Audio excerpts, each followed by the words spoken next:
Hatid sa inyo ng New Bastever Sunsilk, Tide at Dynamite Candy. Hanggang kailan mamahalin, hanggang kailan mapapansin. Tanggapin na natin, Danica. Wala na tayong hold kay Misty ngayon. Yun ang akala niyo. Nung unang kita ko pa lang po sa inyo ay naramdaman ko na karapat-dapat kayong tulungan. Lalakarin pa namin ang mga papeles nyo. Napakabait niyo naman po. Sana dumami pa po yung mga katulad niyo. Maghanap na lang kaya tayo ng ibang yun. Bakit?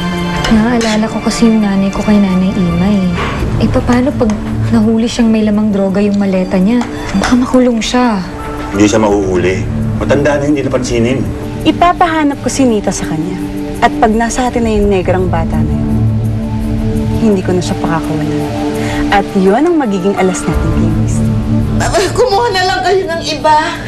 Ayaw namin makulong. Tanda, hindi ka pwedeng makulong. Kung gusto ba makita ulit si Nita na yan, ikaw lang ang aalis puntang Taiwan. Maiiwan si Nita. Pagbalik mo, tsaka mo pala makikita ulit si Negrita na yan. Naintindihan mo! Huwag na lang sila. Maghanap na lang tayo ng iba. Nababaliw ka na ba? Sige na, tumakas na kayo!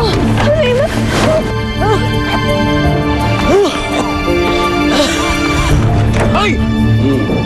Meron po ba kayong alam na pwede namin mapasukan trabaho? Huwag ka na mag-alala. Ayos ko na yan. Meron na kayong tutuloyin ng nanay ma. Doon sa kaibigan ko. Ito na pala siya.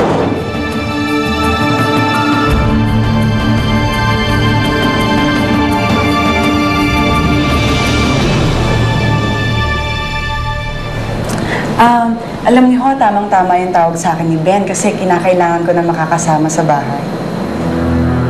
Naku, okay lang po ba, ma'am? Kasi sabi ko ng doktor, hindi ko pa raw pwede igalaw ang binti ko. Huwag ko kayong mag-alala kasi lahat ng gamit ko sa bahay ay automatic. Kaya makakapagpahinga kayo habang si Nita na lang yung gumagawa. Ako, salamat po. Isipin mo, yung muntik na tayong mapahamak. Pero binigyan naman tayo ng Diyos ng tutulong sa atin. Nanay Ima, huwag na po kayong mag-alala. Ako naman po ang mag-aalaga sa inyo ngayon. Basta magpagaling lang kayo, ha? Pasensya ka na, Nita. Hindi ko talaga nakita yung sasakyan. Okay lang po yan.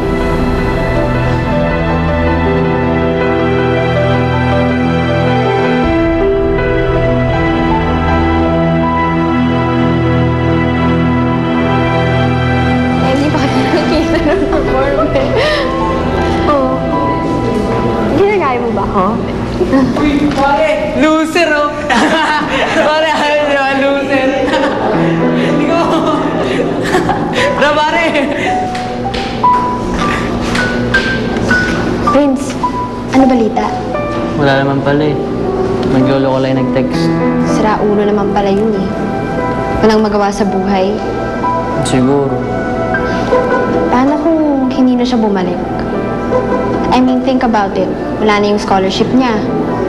Tapos ngayon, pati yung allowance na pinangako ng board sa kanya, forfeited na dahil sa absence niya. Pwede naman sigurong pakiusapan yun, di ba? Wala na siguro sa priorities ni Nita mag-aral. She has other problems, I'm sure. Sayang lang talaga eh. Eh, wala na tayong magagawa eh. Mabuti pa, halika sumama ka sa akin. Iti-treat kita ng ice cream para gumanda naman yung mood mo. Bakit naman pati matanda kasama mo pa? Ha? Eh, kasama ng bata eh. Tsaka nahagip ko. Alam nga namang iwan ko sa kalsada. Bale na nga. Andyan na yan. Pang gagawin ko. Teka nga muna. Ano ba kailangan mo doon sa batang yun? Ano pang pakialam mo? Huwag ka naman makialam. Tatawagan na lang kita kapag kailangan kita. Oh, bayaran mo yung hospital bill. Sige.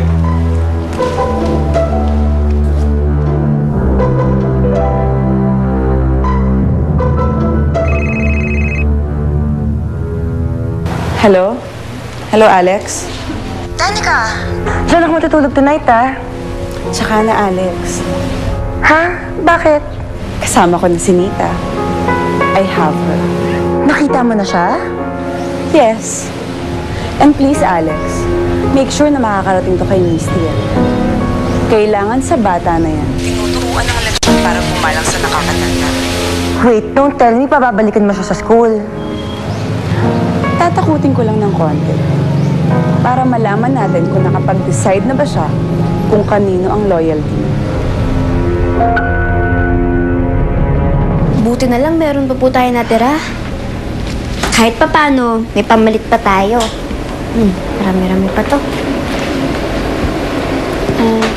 Nanay Ma, masakit po ba ulit yung paa nyo? Upo po muna kayo. Dahan-dahan lang po.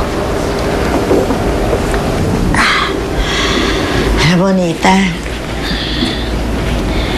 nag-aalala lang kasi ako eh. Saan po? Naisip ko kasi kung magtitiwala na naman tayo, paano kung maloko na naman tayo? Hindi naman po siguro. Di ba po, turo niya sa akin, lahat ng tao, likas na mabubuti. At hindi ko po nakakalimutan yun. Tsaka, hindi tayo bibigyan ng Diyos ng kahit anong problema kung hindi naman natin kaya. Kaya, huwag na po kayo mawala ng pag-asa. Kaya natin to.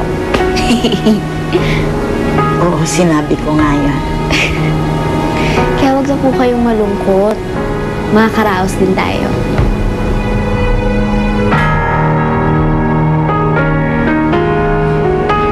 Tignan lang natin kung kayanin yung mga gagawin kong pagpapahirap sa'yo.